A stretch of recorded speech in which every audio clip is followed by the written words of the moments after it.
অসংখ্য অগণিত দরুদ এবং সালাম প্রেরিত হোক স্বপ্নের সোনার মদিনায়, যে রাহমাতুল লিল আলামিন জীবনের শেষ অবধি পর্যন্ত উম্মতের জন্য কেঁদেই গিয়েছেন।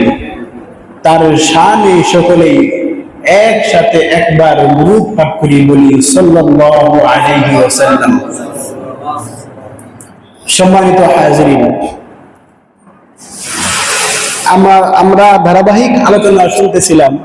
যদিও গত সপ্তাহে একটি বিষয় সামনে আসার কারণে সেই বিষয়ে আলোচনা হয়েছিল। আমাদের ধারাবাহিক আলোচনা ছিল যুব সমাজ ধ্বংসের কারণ। আল্লাহ তাআলা কিয়ামতের ময়দানে মানুষকে যে 5টি প্রশ্ন করবেন, সেই 5টি প্রশ্নের মধ্যে অন্যতম এবং বড় একটি প্রশ্ন হবে ওয়ান শাবাবিহি ফীমা আফনাহু, ওয়ান শাবাবিহি ফীমা আফনাহু। যুব সমাজে, এই সমাজের মধ্যে এত দাম কেন? এদেরকে নিয়ে এত প্ল্যান বিল্ডিং কেন? কারণ মানুষের জিন্দেগির যৌবনের সময়টা বড়ই দামি সময়। মানুষ তার জীবনের কোনো কিছু করতে চাইলে এই সময়টা দিয়ে করতে হয়। হাদিসের মধ্যে আসছে, মানুষ তার বালাগতের পর থেকে নিয়ে ওয়াফাত পর্যন্ত যত ইবাদত করে, তার মধ্যে সবচাইতে লক্ষণীয় এবং দেখার ইবাদত থাকে যৌবনকালে সে কি পরিমাণ ইবাদতে মশগুল ছিল। সম্মানিত হাজিরিন, হাদিসের মধ্যে এসছে কিয়ামতের ময়দানে অনেক মানুষ আশ্চর্য হয়ে যাবে যে তারা আমলনামায় হাজারো নফল নামাজের সওয়াব, হাজারো নেক আমলের সওয়াব যেগুলো সে আসলে করেনি, তো সে আশ্চর্য হয়ে রবের দরবারে আরজি পেশ করবে, ওগো আল্লাহ, আপনি আরহামুর রাহিমিন শুনতাম, আপনি পরম দয়ালু শুনেছি, এত যে দয়ালু হতে পারবেন এটা আমাদের কল্পনায় ছিল না। কারণ আমার আমল নামায় এত এত নেক কাজ, এত এত সওয়াব, মাবুদ এগুলো তো আমি করিনি, কোত্থেকে আসলো? আল্লাহ পাক তখন বলবেন, এই কাজগুলি তুমি যৌবনকালে করতে, এটা তোমার অভ্যাসে পরিণত ছিল। বয়সের কারণে যখন তুমি বার্ধক্যে পৌঁছলে আর সেই যৌবনের সময় যে আমলগুলো করতে পারতে, বয়সের কারণে এখন করতে পারছো না, এটার জন্য আফসোস করছো। আমি রব সেটা এই আসমান থেকে বসে বসে দেখেছি। তোমার মনে সেটার আকাঙ্ক্ষা ছিল, একটি আফসোস ছিল, হায় যদি আমার সেই সময়টা ফিরে আসতো, তাহলে পূর্বের কারণে আমি আবার এই নেক কাজগুলো করতাম। আমি আল্লাহ, আমি কুদরতি দৃষ্টি দিয়ে সেগুলো দেখেছি। আমি তো আরহামুর রাহিমিন, আমার তো দয়ার কোনো কমতি নেই, আমি দয়ার ভান্ডার। এজন্য আমি রব সেগুলো তোমার মনে চাওয়ার কারণে না করা সত্ত্বেও তোমার আমল নামায় সেগুলোর সওয়াব আমি আল্লাহ লিখে দিয়েছি। কেন? যৌবনকালে এগুলো করতে। যৌবনকালটা খুবই দাম আল্লাহর কাছে। বয়সের কারণে মানুষ চাইলেও অনেক আমল করতে পারে না। কনকনে শীতের রাতে, পুষ মাস আর মাঘ মাস যত শীতই থাকুক না কেন, একজন যুবক সে চাইলেই সে রাতে উঠে ওযু করে, গোসল করে, যেটাই লাগে করে সুন্দর করে তাহাজ্জুদ করতে পারে। কিন্তু যখন তার বয়স চলে আসে, যখন বয়স হয়ে যায়, তখন আর সেটা শরীরে কুলায়।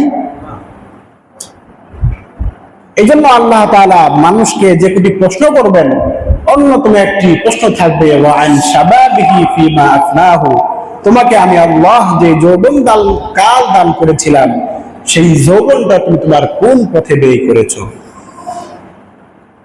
সেজন্যই আমাদের আজকের দিনের আলোচনা হচ্ছে যুব সমাজ ধ্বংসের কি কারণ।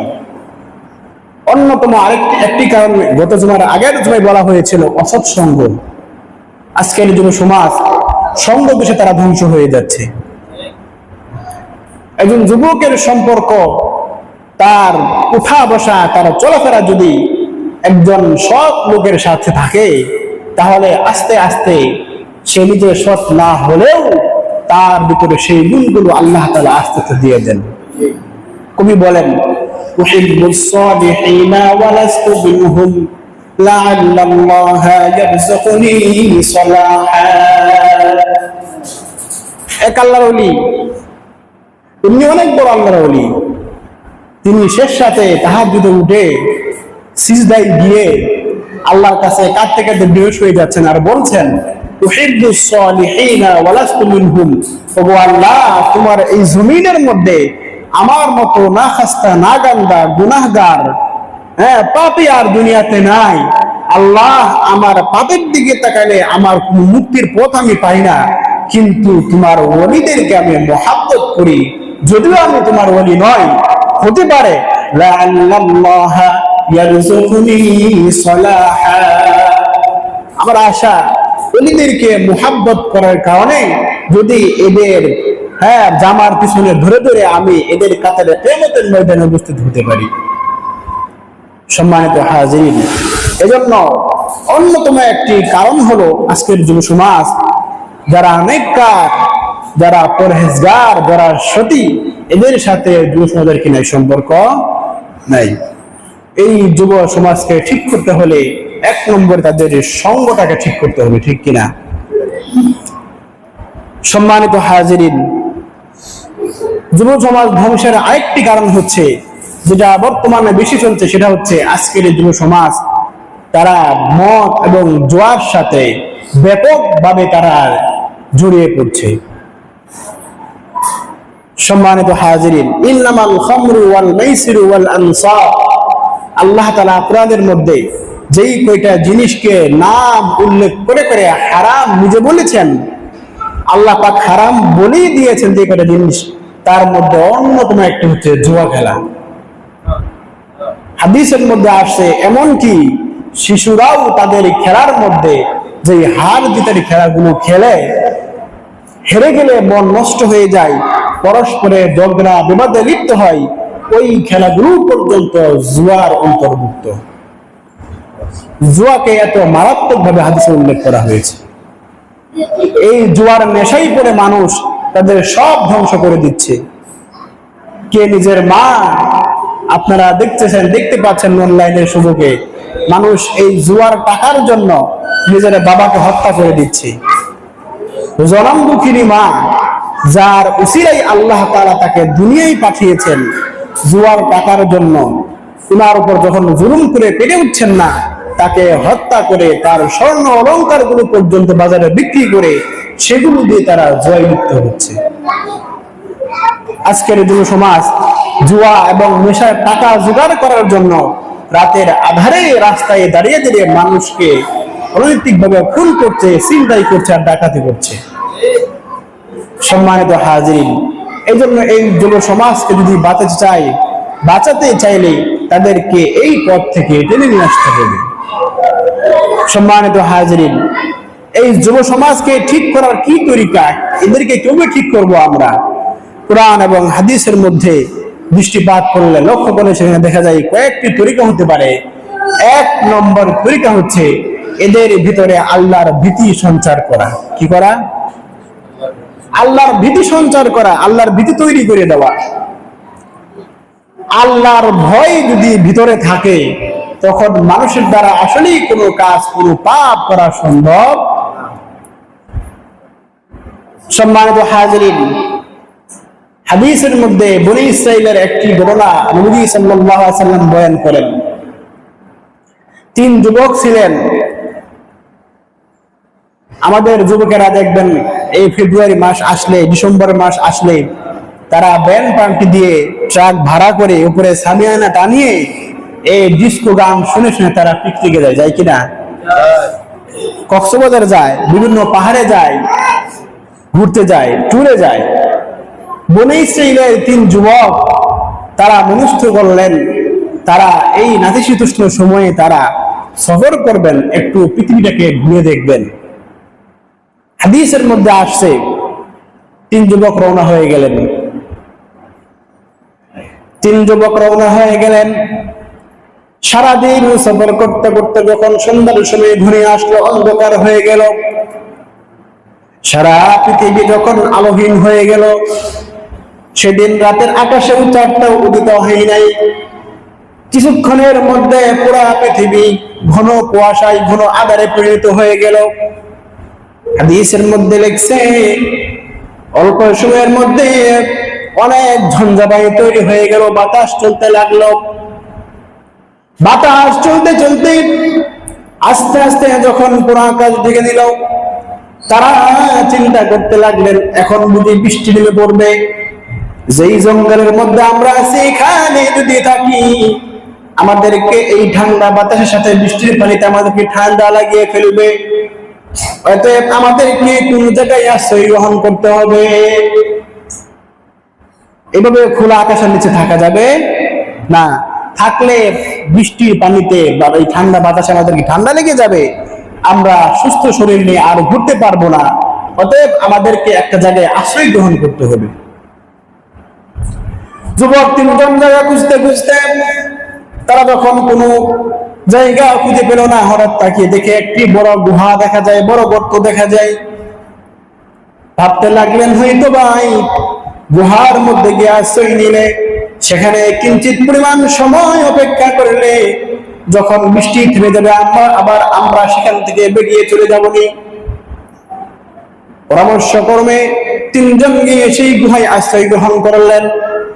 তিনজনই চলে গেলেন। গুহায় ঢোকা মাত্র আস্তে আস্তে উপর থেকে বড় একটি পাথর এসে, গুহার ছোট একটি দরজা ছিল, সেই দরজার উপর বড় একটি পাথর পড়ার কারণে গুহার পুরা মুখটা বন্ধ হয়ে গেল। গুহা বলা হয় যার ভিতরে অনেক খোলা থাকে কিন্তু ঢোকার রাস্তাটা সংকীর্ণ থাকে, এটাকে বলা হয় গুহা। কিতাবের মধ্যে লিখছে গর্ত এবং গুহা, আরবিতে লিখছে কি পার্থক্য। গর্ত বলা হয় যেটার মুখ থাকে অনেক বড় কিন্তু আস্তে আস্তে নিচের দিকে ছোট হয়ে আসে, এটাই কি বলা হয়? আমরা এটাকে পাকার বলি, গর্ত বলি। আর গুহা বলা হয় যার ভেতরটা অনেক প্রশস্ত থাকবে কিন্তু তার মুখটা কি থাকবে, এটা কি বলে অনেকটা তন্দুর রুটি বানানোর চোরার মতো, এটাকে কি বলা হয়? আমি বলি কিতাবে লিখছে এটাই করবে। ওনারা যখন এই গুহায় ঢুকে গেলেন, দরজাটা ছোট ছিল, মুখটা ছোট হওয়ার কারণে ওনারা সেখানে ঢুকা মাত্র প্রবল বাতাস যখন বড় একটি পাথরকে ধাক্কা দিল, আর পাথরটি ঘুরে ঘুরে আস্তে আস্তে যখন গুহার মুখে পড়লো, সেখানে সে তার মতো করে সে বসে পড়লো। এখন যুবক তিনজন চিন্তায় পড়ে গেলেন, হাই হাই, ঢুকলাম ভালোর জন্য, বাঁচার জন্য, এখন দেখি ঢুকে আরো মরার উপক্রম হয়ে গেলাম।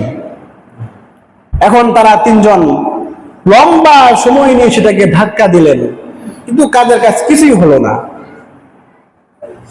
হাদিসের মধ্যে লেখছে যুবক তিনজন লম্বা সময় পর্যন্ত সেটাকে ধাক্কা ধাক্কি করতে করতে দেখেন কিঞ্চিত পরিমাণ তাদের এই ধাক্কার কারণে পাথর জায়গা থেকে সরছে না। তারা তিনজনই ভয় পেয়ে গেলেন, এখন কি করব, উপায় কি?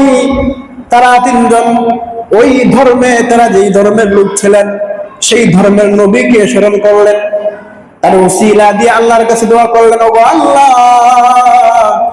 আপনি আপনার অমুক নবীর ওসিলায় আমাদেরকে মাফ করে দেন। দোয়া কবুল হচ্ছে না, পাথর জায়গা থেকে সরছে না। ওনারা তিনজন পরামর্শ করলেন কি করা যায়। এভাবেই গর্তের মধ্যে থাকলে তো আমরা অনাহারে আস্তে আস্তে মরে যাবো, কেউ টেরও পাবে না, আমাদের আত্মীয়রা পর্যন্ত খোঁজ খবর পাবে না।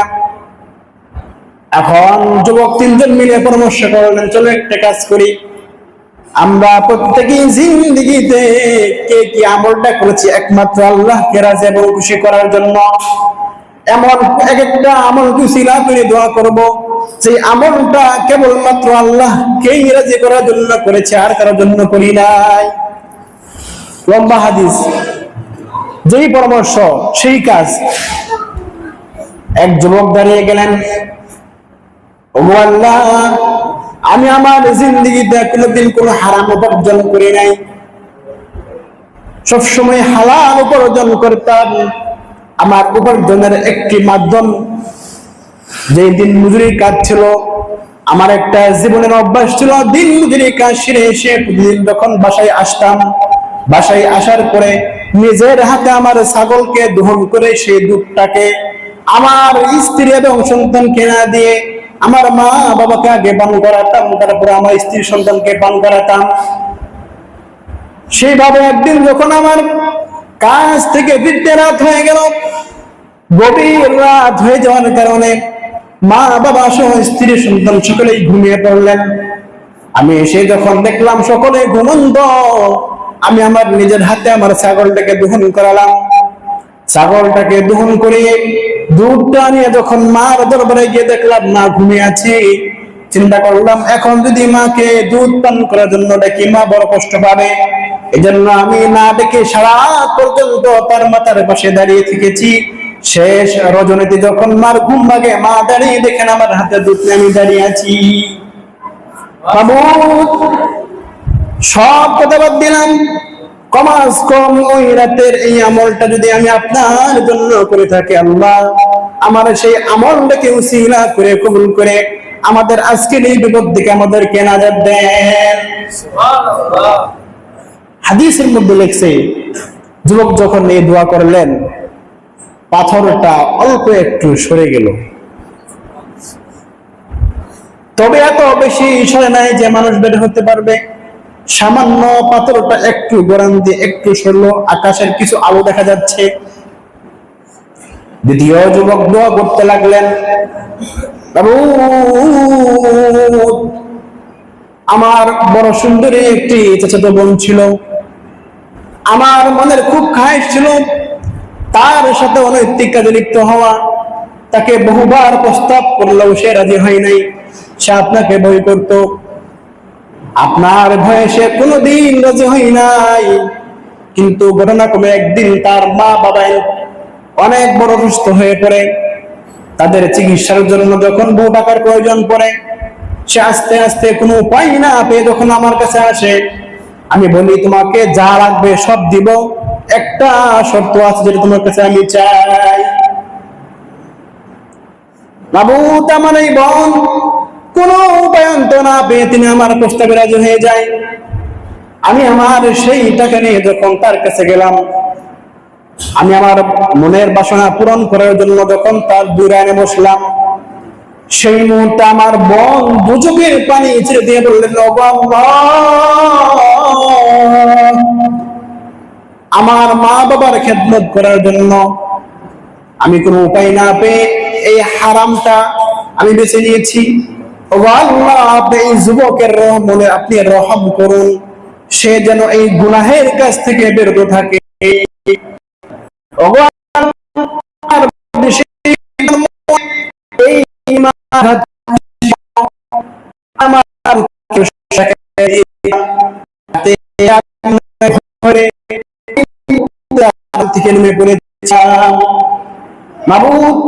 এই কাজটা রাতের অন্ধকারে আমি একা করেছিলাম, কোন মানুষকে দেখানোর জন্য করি নাই। আমার এই আমলটা যদি পছন্দ হয়ে থাকে, আমার উসিলায় আপনি আমাদের আজকে এই বিপদ থেকে নাজাত দেন। হাদিসের মধ্যে লেখছে, যুবক যখন দোয়া করলেন, পাথরটা আরেকটু সেখান থেকে সরে গেল। 3 নম্বর যুবক সে বলতে লাগলো, আল্লাহ একদিন আমি একটি দিন মজুরি কাজে নিয়েছিলাম। সারাদিন পরিশ্রম করার পরে সে যখন আমার কাছে সন্ধ্যাবেলায় আসলো, টাকার জন্য আসলো, মজুরি দেওয়ার জন্য আসলো, কোনো কারণবশত আমি তার মজুরি দিতে পারলাম না, সে চলে গেল। আমি চিন্তা করলাম, এই ব্যক্তি আমার কাছ থেকে মজুরি না নিয়ে চলে গেল, এই টাকাগুলো এখন কি করা যায়? তার এই মজুরির টাকা দিয়ে আমি ছোট একটি ছাগলের বাচ্চা কিনেছিলাম, আরেক বর্ণনায় আসছিল একটি ভেড়ার বাচ্চা কিনেছিলাম। আস্তে আস্তে এই ছাগল বাবেরা বড় হতে লাগলো, তার গর্ভ থেকে আরো 2-4টা বাচ্চা হলো, এগুলো বড় হলো, এগুলোর গর্ভ থেকে আরো বাচ্চা হলো। আস্তে আস্তে পুরো একটি দল হয়ে গেল, বড় একটি পাল হয়ে গেল। এখন আমি চিন্তা করলাম, এদেরকে প্রতিপালন করার জন্য একজন রাখাল দরকার। তার এই পাল থেকে 2টি ছাগল বিক্রি করে আমি একটি রাখালের ব্যবস্থা করলাম, এবং প্রত্যেক মাসে মাসে এখান থেকে ছাগল বিক্রি করে সেই রাখালের বেতন আমি দিয়ে দিই। এইভাবে দিন চলতে লাগলো। আস্তে আস্তে এই পালটা বড়ই হতে লাগলো, বড়ই হতে লাগলো। এক সময় পুরা মাঠ ভরে গেল এই ছাগলের পালে বা ভেড়ার পাল দিয়ে পুরা মাঠ ভরে গেল। কিন্তু ওয়াল্লাহি খোদার কসম, কোনদিন আমি এই পাল থেকে এক ফোঁটা দুধ পর্যন্ত আমি নিজে পান করি নাই। কারণ হলো এগুলো আরেকজনের হক, আর হক এগুলো ওই দিন মজুরির হক। আল্লাহকে ভয় করে এই ভেড়ার পাল থেকে এক ফোঁটা দুধ পর্যন্ত আমি কোনদিন পান করি নাই। আজকে আমাদের অবস্থা হলো এক ফোঁটা দুধ কেন, আমার কাছে কোনো আমানত রাখা হলে আমি এই আমাদের কথা ভুলেই যাই। আবার যখন চাইতে আসে তখন উল্টা জিজ্ঞেস করি কিসের টাকা, কবে দিছিলেন, কেন দিচ্ছেন, আমার তো কিছু মনে পড়ছে না। আসলে নাই। দোকানে বাকি খাইতে খেতে হাজার হাজার টাকা জমিয়ে ফেলে টাকা যখন চাইতে যায় বলে আমি কি টাকার গাছ লাগাইছি নাকি, এত টাকা আমি কোথায় পাবো, আমি তো 5 টাকা খাইছিলাম, তুমি তো এখানে 15 টাকা লিখে রাখছো, এখন টাকা আমার কাছে চাইতে পারবা না। বলে কি বলে না? চেয়ারম্যান, মেম্বার, এমপি, মন্ত্রী এতে কোনো কথাই নাই। এমন ভাবে মাল ভক্ষণ করে খাটের নিচে পর্যন্ত মাল দিয়ে ভরে রাখে, সেগুলো পরে পুলিশকে উদ্ধার করতে হয়, ঠিক কিনা? হাজার হাজার কোটি কোটি টাকা মানুষের হক নষ্ট করছে, কিন্তু পরিমাণ ভয় আল্লাহর ভিতরে নাই। এই জন্য আজকে তাদের এই অবস্থা। মানুষ যখন জুলুম করতে করতে তাদের লিমিট ক্রস করে ফেলে, ইন্না আখযাহু আলীমুন শাদীদ, আল্লাহ পাক বলেন এক সময় ইয়ামুদ্দুহুম ফি তুগয়ানিহিম, এদেরকে আমি ডিল দিয়ে ছেড়ে দিয়ে যেতে থাক, করতে থাক, করতে থাক। যখন লিমিট ক্রস করে আখযাহু আলীমুন শাদীদ, এমন ভাবে এদেরকে ধরি, এই ধরা থেকে আর তারা মুক্তি পায়। যুবক বলতে লাগলেন, ওয়াল্লাহি আমি আল্লাহকে ভয় করে এই পাল থেকে এক ফোঁটা দুধ পর্যন্ত কোনোদিন পান করি নাই। আস্তে আস্তে যখন এই ভেড়ার পালে মাঠ ভরে গেল, একদিন ওই দিন মজুর আমার কাছে আসলেন, এসে বললেন, ওগো জনাব, অমুক দিন আমি আপনার বাড়িতে কাজ করেছিলাম, আমি আমার মজুরি নিতে পারি নাই, আজকে আমার হক আমাকে আদায় করে দেন, আমি আমার পাওনা নিতে আসছি। যুবক বলেন, ওয়াল্লাহি সাথে সাথে আমি এই ব্যক্তিকে আমার এই পাল দেখিয়ে দিলাম, যাও এই যে মাঠ দেখতে পাচ্ছ, পুরা মাঠের সমস্ত ভেড়ার পাল তোমার। মজুরি বলতে লাগলেন, আমি কি আপনার কাছে ঠাট্টা শোনার জন্য আসছি নাকি? পাওনা পাই, পাওনা দেন, টাকার দরকার আমি চলে যাব, ঠাট্টা বিদ্রুপ শোনার সময় আমার নাই। যে কয়েক টাকা মজুরি হয় টাকা আমাকে বুঝিয়ে দেন, আমি চলে যাই, সন্ধ্যা হয়ে আসছে, আমাকে বাড়ি যেতে হবে। আমি বলতে লাগলাম, ঠাট্টা করছি না, তোমার এই টাকা দিয়ে আমি একটি ছাগলের বাচ্চা কিনেছিলাম, সেই ছাগলের বাচ্চার মধ্যে আল্লাহ পাক এত পরিমাণ বরকত দান করছে, সেটা থেকে আজকে পুরা মাঠ ভরে গেছে, যাও এই রাখাল সহ তোমার সব তুমি নিয়ে যাও। ওগো ওগো আল্লাহ, এই দিন মজুরি সে যাওয়ার সময় পুরা পাল রাখাল সহ নিয়ে গেল, একটা ছাগলের বাচ্চা পর্যন্ত আমাকে হাদিয়া দেই নাই, আমাকে দেই নাই, এজন্য বিন্দু পরিমাণ লোভ আমার ভিতরে আসে নাই। আল্লাহ আমার এই আমলটা যদি পছন্দ হয়ে থাকে, আপনাকে ভয় করে যদি আমলটা করে থাকি, মেহেরবানি করে আজকে যে বিপদে পড়েছে আমাকে মুক্তি দান করেন। হাদিসের মধ্যে লেখছে, ইবনে ওমর রাদিয়াল্লাহু তাআলা বলেন, সাথে সাথে বড় পাথরটা গুহা থেকে ঘুরে নিচে পড়ে গেল। বলতেছিলাম, এই ঘটনা বয়ান করা আমার উদ্দেশ্য না, আমার মাকসাদ হলো যে যুবক বয়সে আল্লাহকে ভয় করলে আল্লাহ খুব খুশি হন, খুব খুশি হন, খুব খুশি হন।